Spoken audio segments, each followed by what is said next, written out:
The little boat, utility boat that gets back and forth across there to the marina. The marina's over there. But at any rate, it has a little post with the tennis ball on top. That's how you can designate our boat. It helps you get in and out.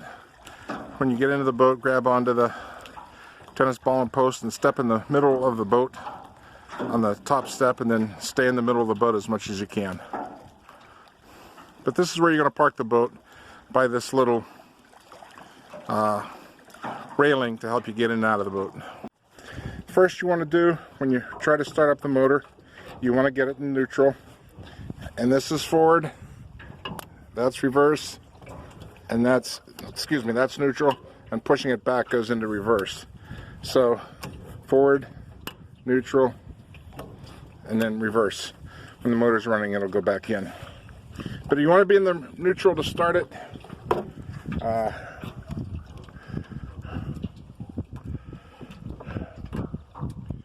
Set the throttle there. I mean, the throttle's all the way up and all the way down. Just about there, should be fine. This little thing right here is the kill switch. If you attach this little red device with you when you're out riding around in the boat and you fell out of the boat, this thing would detach and it would activate the kill switch. You might want to consider wearing this if the waters are rough or something like that, or if you're uncomfortable in the boat and you're afraid you might fall out. This will turn, when you fall out, it will turn the boat off. Also, when you're coming to the dock and you're getting ready to dock and you want to turn the motor off, you just press on that real hard. Press on it real hard and it shuts off. This is your choke. You pull that out when you start to when you try to start it, and then you just give it a pull.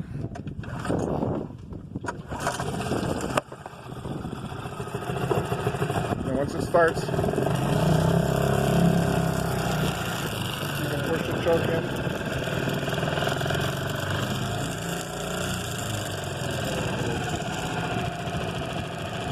Let it idle for a little while to warm up, and then to go forward, you just push that. Now go in reverse. You push that, it goes back. It doesn't go in reverse very easy if the motor's not running, but that's neutral, that's reverse, that's forward. Okay. And again, to stop the boat, you just press real hard on this, and it stops the boat. Motor. Okay, that's a little boat. Okay, here is the pontoon boat. Zoom in on this. I don't know if you can see it, but the trolling motor is in the water. When you come down to it, there will be a cover on it, and just take the cover off. And you won't have to worry about putting the cover on because we'll be right in, coming back in after you. So just take the cover off, roll it up, and put it under one of the seats.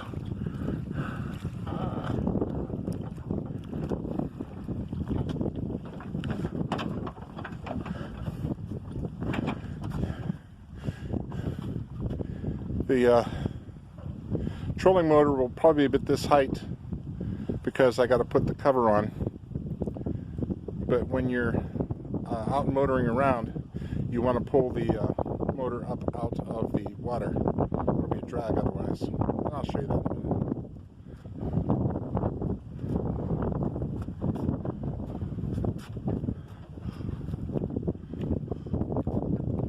But this is where you get in.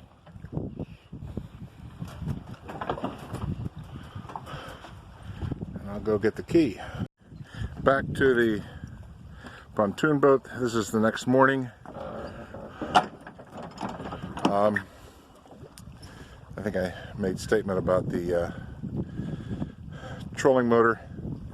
The trolling motor, that's the height it is because I need to put the cover on it, but you want to lift it up out of the water when you're running.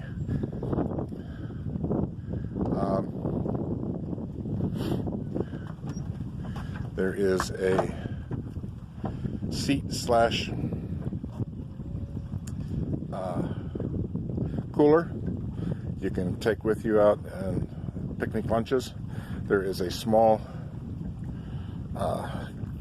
propane grill that runs off little propane tanks that is up at the cottage. Maybe I'll think to film that, but probably won't remember. But use the little tanks, don't worry about using them up. I can fill them up with a little device off of the 20-pound tanks, so go ahead and use it.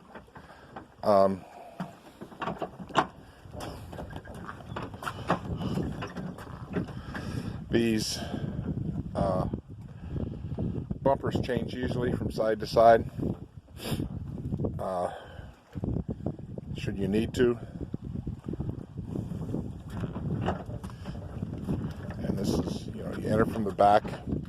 You can also enter from the side if you're parked on the other side.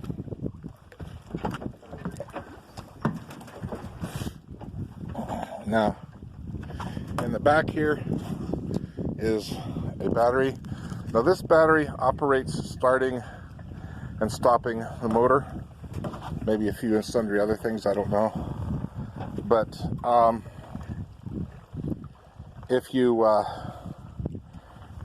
leave the key in the ignition turned on, the battery will die. So when you leave the boat, turn the key all the way off and take the key with you so the battery doesn't die. At least I think that's what's causing the battery to die. If the battery dies and you can't start the motor, that's okay. We've got batteries up front that runs the trolling motor. The trolling motor, the boat pushes you along at 8 to 9 miles an hour. The trolling motor will push you on to 3 to 4 miles an hour. You'll get back, and I'll show you those batteries in a minute. But at any rate, that's the motor fully in water. Maybe I'll get back to that. Probably I'll get back to it. You want it down in the water when you're running. When you lift the motor out, if you're going to be off the channel in the area where there's lots of little rocks, you want to lift the motor all the way out.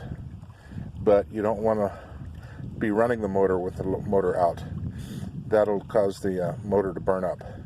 When you, well, I'll just check it real quick. There is a little toggle switch. I don't know if you can see it. It's kind of hard to see in the daylight.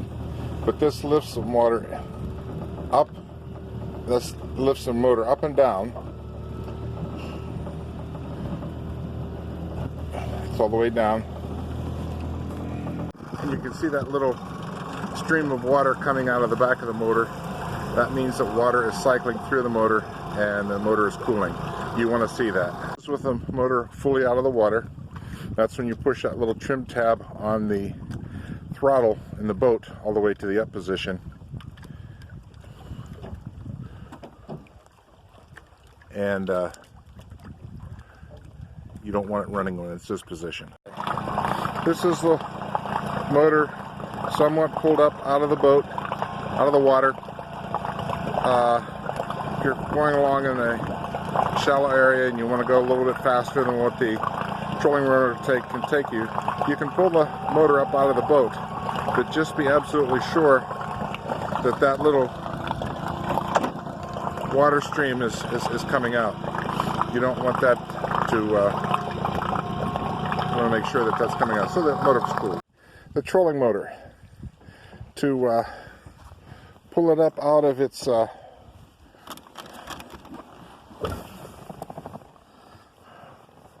pull it out of the water, there's a little sort of wing nut right there, and you loosen that,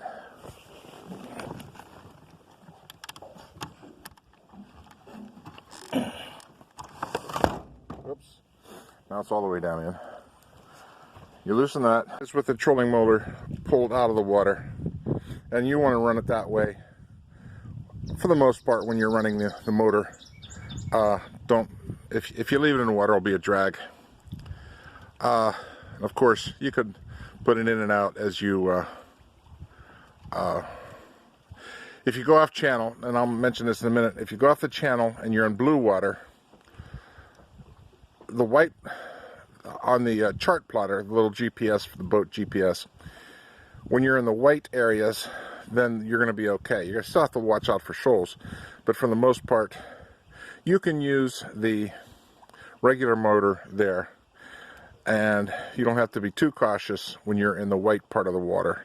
But when you get in the blue marking area, that's where the water is going to be shallower. Now, the lake levels are at record high levels right now, so it's not going to be probably too much of a problem if you're in blue water, but you still have to look out for shoals. There is this plugs in down here, and it is,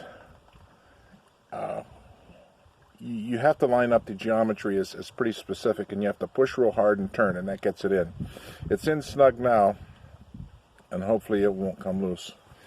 But in here are your batteries, and they're hooked up. There's 2 batteries there. They should last all day long if you were using it, but don't use it all day. Use it when you're off the channel or in blue water. And it shows you the little how to hook it up. A little schematic there. But if you do run low on battery, you can pull the batteries and charge them. There's a charger in the cottage. Going back to the charger in the cottage, you can use the charger for the back battery as well, should you go dead. And the battery charger is under the laundry room sink. Starting the boat, down here to the lower right of the steering wheel is that kill switch again. If you can, attach it to yourself, and if you follow the boat, it'll turn the boat off. The other thing about it, well, you're never going to have to use that to turn the boat off. You turn the boat on and off with a key. And again, when you turn the key off, take the key out. That way you won't have the ignition switch on, and because that has been causing the battery to drain. Now over here, you want to start up with a shifter in neutral. You can also, and if the boat doesn't start right away, just play with that a little bit. The other thing you could do is you can push that button in and shift it forward. That'll increase your throttle to get more gas in it, but that doesn't seem to be a problem. And also, when you have that button pushed in, I think it'll start. Yeah. With that button pushed in, essentially being in neutral. But you can put it back here, leave it in neutral, and if it doesn't start right away, just play with it and toggle it, or push this little button in, push it anywhere, and that'll essentially function as neutral. But come over here, you just turn the key. Let it warm up a little while. It tends to cut out. Give it about maybe 3 to 5 minutes to warm up. Okay, operating the electronics. Again, when you turn the motor off, take the key out. Okay, the depth finder. Just turn it on down here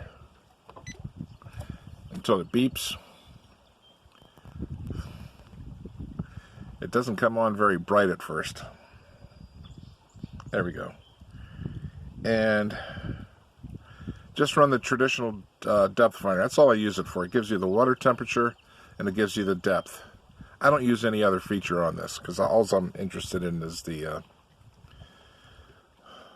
water temperature and the depth that the boat is at. So I hit enter,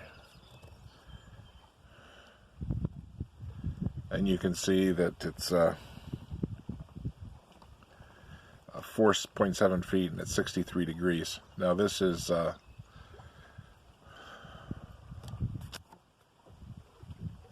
22nd of June, and there's been a lot of rain lately, so the water isn't real warm. By the later part of July, the water will be somewhere between 70 and 75, I'm sure. Closer to 75. But that's just turn that on and off like I showed you. Turn it off. Press that to hear the beep.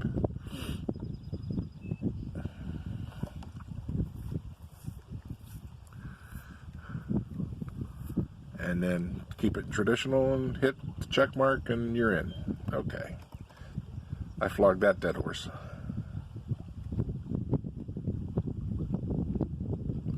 Alright. Now, the chart plotter. This is going to keep you from getting lost, and this will give you little directions to go to fun places to go to. So, you power on.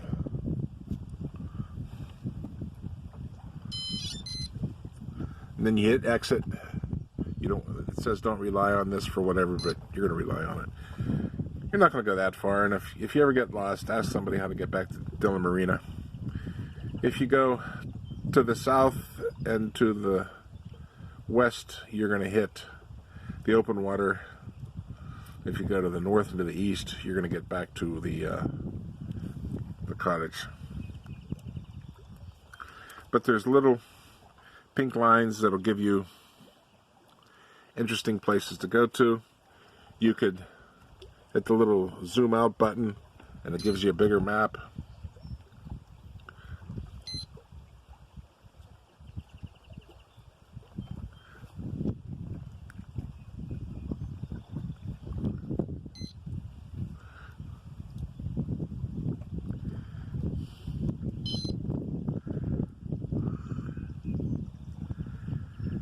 And it just said position acquired, but at any rate,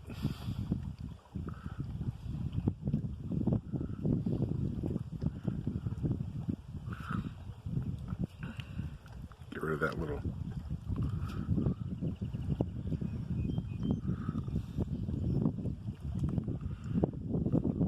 okay. You can follow pink lines to go to interesting places. If you're going to cross the channel, or if you're going to go out in big water, make sure that it's going to be a really calm day. Make sure they say it's going to be less than half of a meter waves and less than 10 miles, and less than 10 kilometer winds. No, excuse me, less than 10 knot winds. Yeah, 10 knot winds and below, you're okay. Above 15 knots, forget it. 15 knots, you're going to be half to a full meter waves, and that's no fun. Not even in a big boat. But you can go outside of Franklin on calm days.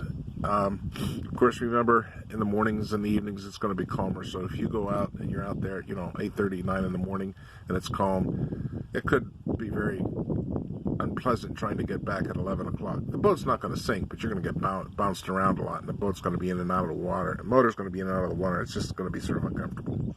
But at any rate, that's all the way zoomed out.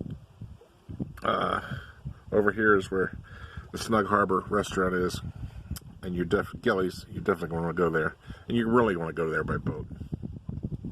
So we start zooming in.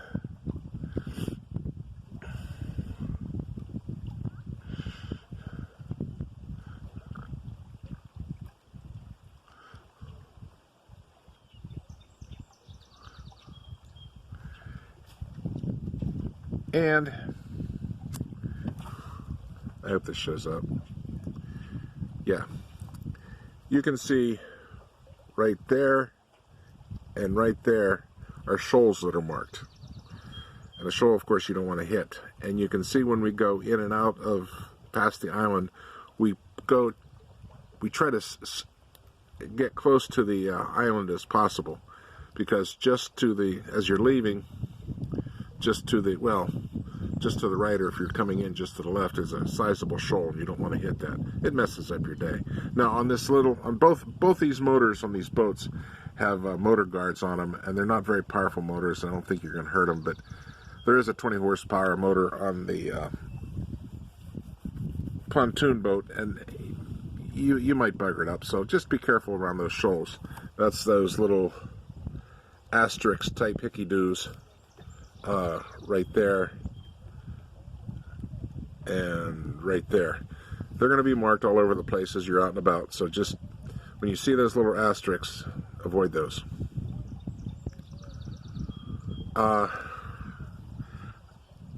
And that's all I really, okay, pages,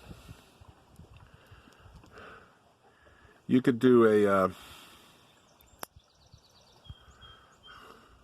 you can move it down to digital data, hit exit to get that, and then you can see what your speed is and all that sort of stuff if you want to.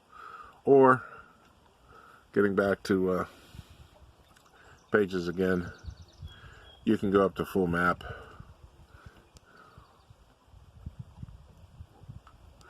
Now, I think this is the, no, okay, there's one closer in you can do, but that's not a too bad place to be. But the second one out is kind of nice because you can see maybe a little bit further where you're trying to go.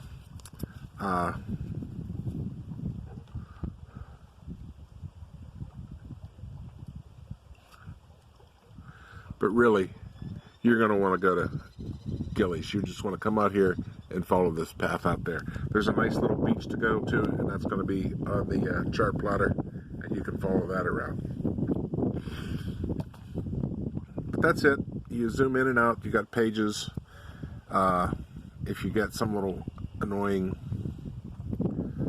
message on it, just hit exit. And that's the light. And then for night, and then to power it off, you just hit. Okay.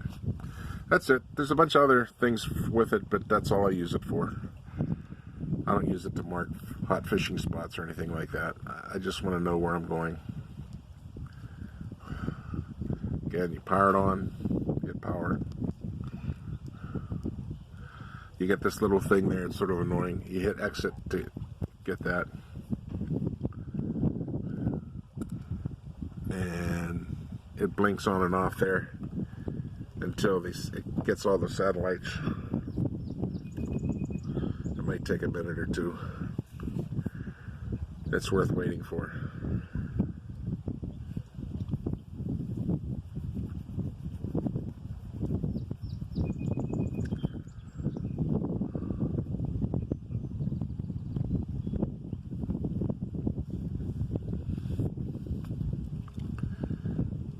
It takes a while. And then it said position required. I was tired of waiting, but the little black arrow will be solid black, and that's when you know you got your position. And you just zoom in, zoom out, use exit, whatever, and you're powered down here, and there you go. Okay, one thing else I didn't show you. Up at this front corner, there is a there's an anchor, and of course it's not tied to anything, tied to the front railing. And when you anchor, you want to anchor off the front of the boat, off the bow, not the stern. Okay, that's where the anchor is. Should you need it,